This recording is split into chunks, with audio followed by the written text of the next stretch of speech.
Before HIV, it was wonderful. It was one big party.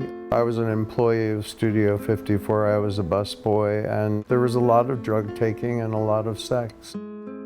I lived in an apartment building on the Lower East Side, and it was entirely occupied by gay men. Everyone in that apartment building except for me passed from AIDS. They died in a very quick succession. I was diagnosed in 1984. I've never really looked sick.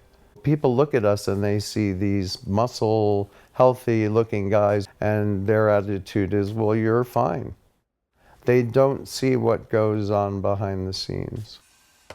Today I take approximately 13 pills every day. I have to count and make sure I have the right amount. I'm suffering right now from long-term side effects that are very, very bad. I take pills for high blood pressure, for cholesterol, for the ulcerations, which I'm now taking double doses of. I often joke that if I do live to be 70 or 80, I'll have a wheelbarrow full of medicine that'll double as a walker.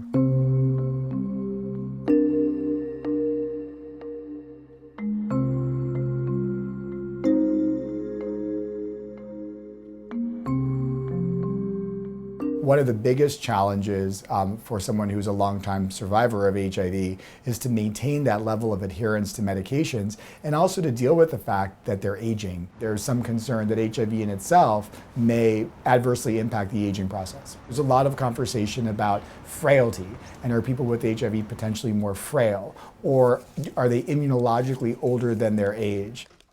I've developed a disease called a vascular necrosis. Because of long-term use of HIV treatment, the blood supply has been cut off to my joints especially, and the bones are actually dying. I've had 4 operations this year. They had to take my hip implant apart twice. Now that I have these issues of mobility, it affects our day-to-day living. We've had to install an elevator chair so I can get up and down the stairs.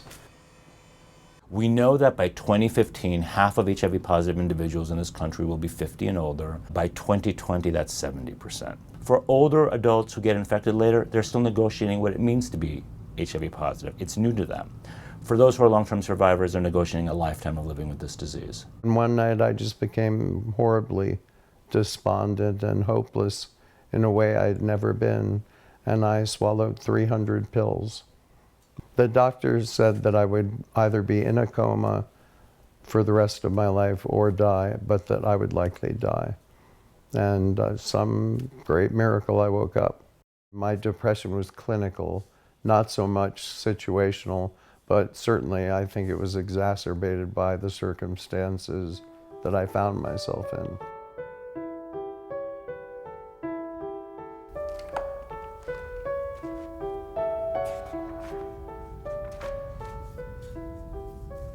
It's hard to sit and be powerless in the face of some of this. I can try to make him as comfortable as possible, not allowing him to just kind of do nothing, but instead say, hey, let's go to a movie, or let's go out to dinner. We jokingly say it to each other, but we mean it sincerely, that even going to the supermarket or just hanging out at home and watching a movie, we enjoy each other's company. So while there are disappointments along the way, there's certainly plenty of wonderful times.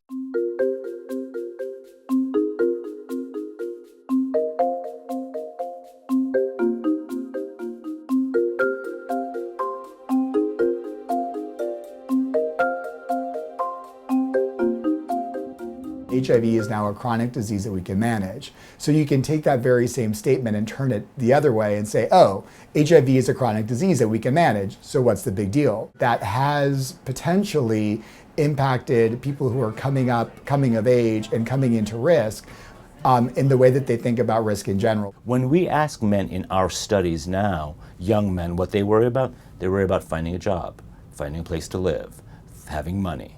Yes, they worry about HIV, but it's not number 1. Maybe it's number 8, 9, or 10. Have chicken pie, country ham, homemade butter on the bread.